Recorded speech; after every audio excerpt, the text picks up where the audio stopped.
हाय दोस्तों, स्वागत है आपका अपने YouTube चैनल स्वदेशी टेक हिंदी में। और आज हम बात करने वाले हैं जो कि सेंट्रल गवर्नमेंट में 4093 वैकेंसी निकली हुई है उनके बारे में। आज हम आपको पूरा प्रोसेस बताएंगे कि किस तरीके से आप जो 4093 वैकेंसी सेंट्रल गवर्नमेंट के स्कूल्स में निकली हुई हैं उनके फॉर्म आप फिलअप कर सकते हैं और कहाँ कहाँ कितनी कितनी वैकेंसी निकली हुई हैं, ये पूरी डिटेल्स आज हम आपके साथ साझा करेंगे। हर एक बिंदु पर हम डिटेल चर्चा करेंगे और आपको बताएंगे किस तरीके से आप अपने काम वाली पोस्ट ही भर सकते हैं।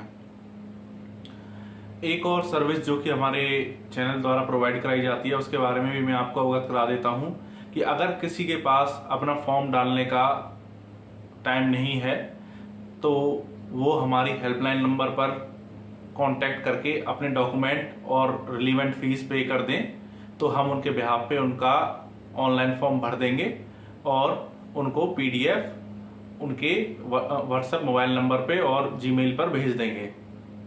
तो दोस्तों, ऐसे ही इंटरेस्टिंग वीडियो देखने के लिए हमारे चैनल के साथ बने रहिए और हम हर रोज एक नई वीडियो लेके आते हैं जो कि बिल्कुल आपके काम से रिलेवेंट होती है, आपके इन्फॉर्मेशन की होती है और हम कोई फालतू की बकवास नहीं करते हैं।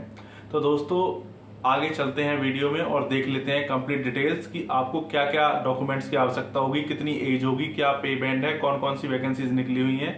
ये डिटेल डिस्कशन आगे इस वीडियो में हम कर लेते हैं। अभी आप जो स्क्रीन पर देख रहे हैं ये ऑफिशियल नोटिफिकेशन है इन 4093 वैकेंसीज की। तो दोस्तों, जो ये वैकेंसीज हैं ये हैं एकलव्य मॉडल रेसिडेंशियल स्कूल्स के अंदर, जो कि आता है मिनिस्ट्री ऑफ ट्राइबल अफेयर्स के अंडर।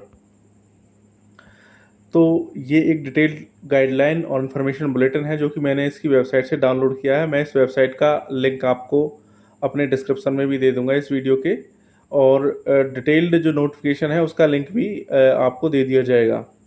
इसी के साथ साथ जो सर्विसेज हमारा चैनल आपको प्रोवाइड कराता है ऑनलाइन फॉर्म भरने के लिए, उसकी डिटेल्स भी आपको डिस्क्रिप्शन में ही मिलने वाली है। ये एक इंडेक्स है जिसमें सारा जो इन्फॉर्मेशन है, डिटेल इन्फॉर्मेशन ये बताया गया है। हम सिर्फ हाइलाइट्स के बारे में चर्चा करेंगे क्योंकि ये काफ़ी बड़ा एक प्रोसीजर है।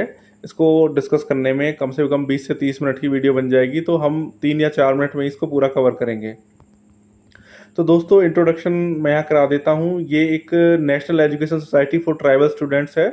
ये एक ऑटोनोमस ऑर्गेनाइजेशन है जो कि ministry of tribal affairs government of India के अंडर एस्टेब्लिश हुई है। और ये जो एक नए स्कूल जो सेटअप हो रहे हैं एकलव्य स्कूल्स, उनके अंडर ये सारी वैकेंसीज निकली हैं। तो जो अभी निकली हैं वैकेंसीज वो हैं प्रिंसिपल की, पोस्ट ग्रेजुएट टीचर्स की, अकाउंटेंट्स की, जेएससी की यानी जूनियर सेक्रेटरी असिस्टेंट, और लैब अटेंडेंट की। तो दोस्तों, फटाफट देख लेते हैं कि ये कहाँ पर है और कैसे है। तो आप जो देख रहे हैं स्क्रीन पे कि एकलव्य जो मॉडल रेसिडेंशियल स्कूल है ये एसटी कैटेगरी के बच्चों के लिए स्पेशली डेवलप किए जा रहे हैं ताकि उन लोगों की ग्रोथ हो सके। और ये रेसिडेंशियल स्कूल्स होंगे जिनमें एसटी कैटेगरी के सारे बच्चे रहा करेंगे।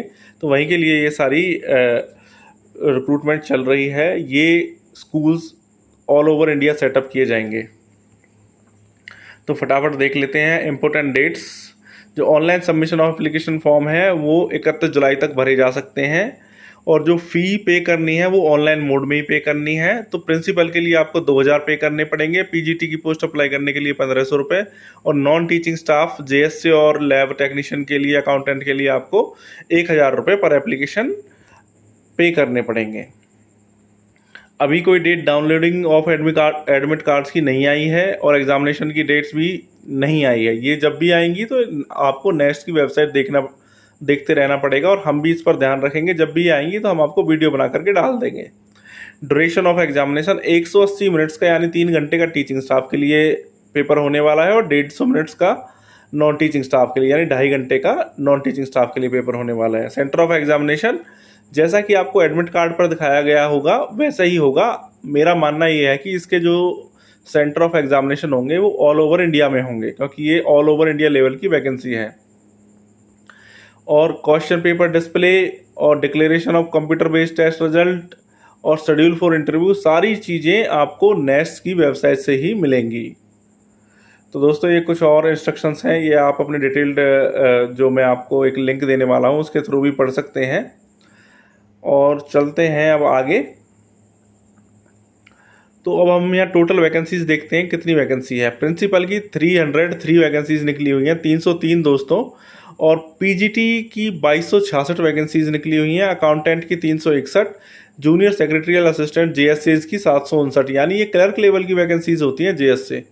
लैब अटेंडेंट की 373 वैकेंसी निकली हुई है, तो टोटल 4062 वैकेंसीज निकली हुई हैं, जो कि अभी और भी बढ़ सकती हैं।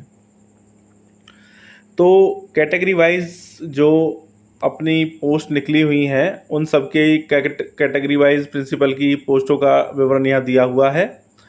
पोस्ट ग्रेजुएट टीचर्स की जो ग्रुप बी की वैकेंसीज निकली हुई हैं उन सब का विवरण यहाँ सब्जेक्ट वाइज दिया हुआ है। और जो रिजर्वेशन है वो हॉरिजॉन्टल है, डिसेबल जो स्पेशली एबल्ड पीपल्स होते हैं उनके लिए।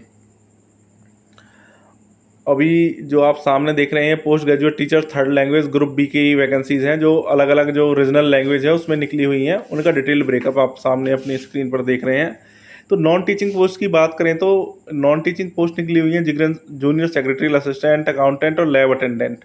इनकी कैटेगरी वाइज और रिजर्वेशन वाइज आपको वैकेंसीज का डिटेल विवरण यहाँ पर दिया गया है, जिसको आप डाउनलोडेड नोटिफिकेशन से भी परस्यू कर सकते हैं। अब बात करते हैं पोस्ट डिटेल्स और लेवल ऑफ पे की, कौन सी पोस्ट पे कितना पैसा मिलने वाला है। जो प्रिंसिपल की पोस्ट है उसमें आपको डायरेक्टली लेवल 12 की ये पोस्ट है, यहाँ आपको 78,800 से 2,09,200 रुपये का वेतन मिलेगा। पीजीटी जो भी लगेगा उसको लेवल 8 का 47,600 से 1,51,100 रुपये का वेतन मिलेगा।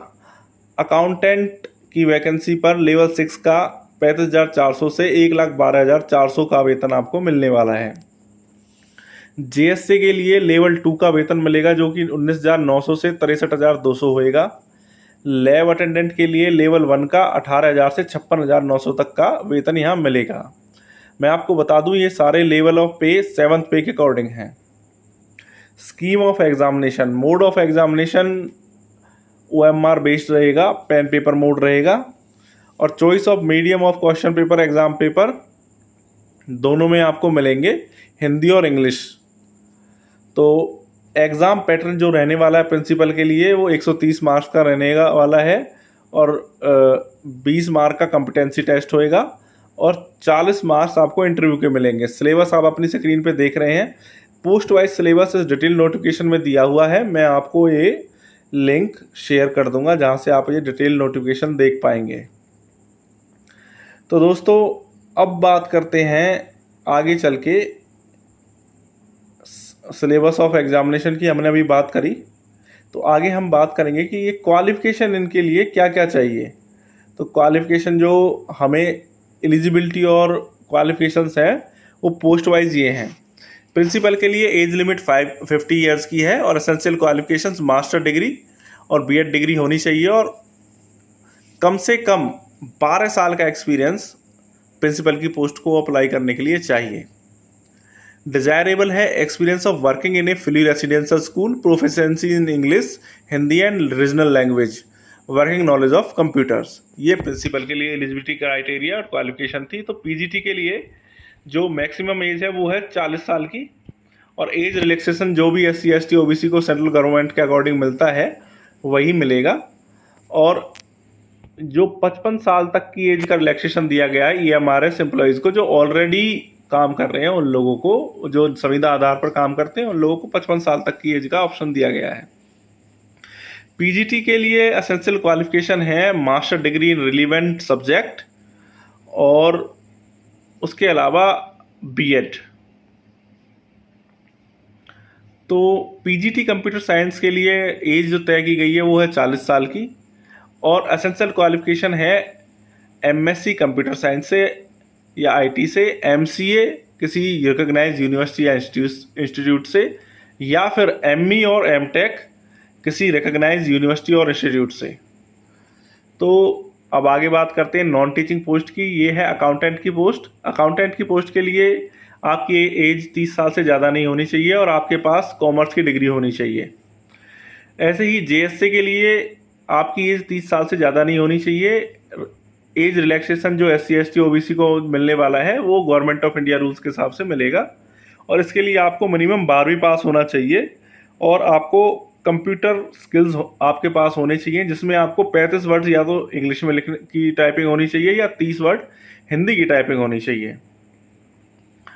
अगला ऑप्शन आता है लैब अटेंडेंट का। ये जो एज तय की गई है वो 30 साल मैक्सिमम तय की गई है। इसके लिए आपको 10वीं पास होना ज़रूरी होता है और आपके पास डिप्लोमा इन लेबोरेटरी टेक्नीशियन होना चाहिए, या फिर आप 12वीं पास हो किसी साइंस स्ट्रीम से, किसी भी रिकॉग्नाइज बोर्ड के द्वारा। तो दोस्तों, हमने आपको बताया कि क्या वास्तव में एलिजिबिलिटी क्राइटेरिया है, क्या इनके लिए आपको एज डिसाइड की गई है, ये सारी चीज़ें अभी हमने डिस्कस करी। इसका डिटेल नोटिफिकेशन भी मैं आपको डिस्क्रिप्शन में दे रहा हूँ। आपसे रिक्वेस्ट है कि आप डिस्क्रिप्शन ज़रूर पढ़ें और वहाँ से ये नोटिफिकेशन डाउनलोड कर लें फॉर्म भरने से पहले। अगर आपके पास फॉर्म भरने का टाइम नहीं है तो आप हमारी हेल्पलाइन नंबर पर कांटेक्ट करके अपनी डिटेल्स प्रोवाइड करा दें और एसेंशियल फ़ीस पे कर दें, तो हम आपके बिहाफ पे ऑनलाइन फॉर्म भर देंगे और आपको उसकी रिसीप्ट, पेमेंट रिसीप्ट और एप्लीकेशन की PDF और सारी चीज़ें आपको हम भेज देंगे। और ऐसे ही इन्फॉर्मेटिव वीडियोस देखने के लिए और जानकारी जुटाने के लिए हमारे चैनल के साथ बने रहिए। चैनल को सब्सक्राइब कर लीजिए और वीडियो को लाइक कर दीजिए ताकि ये ज़्यादा से ज़्यादा ज़रूरतमंद लोगों तक पहुंच सके। Thank you.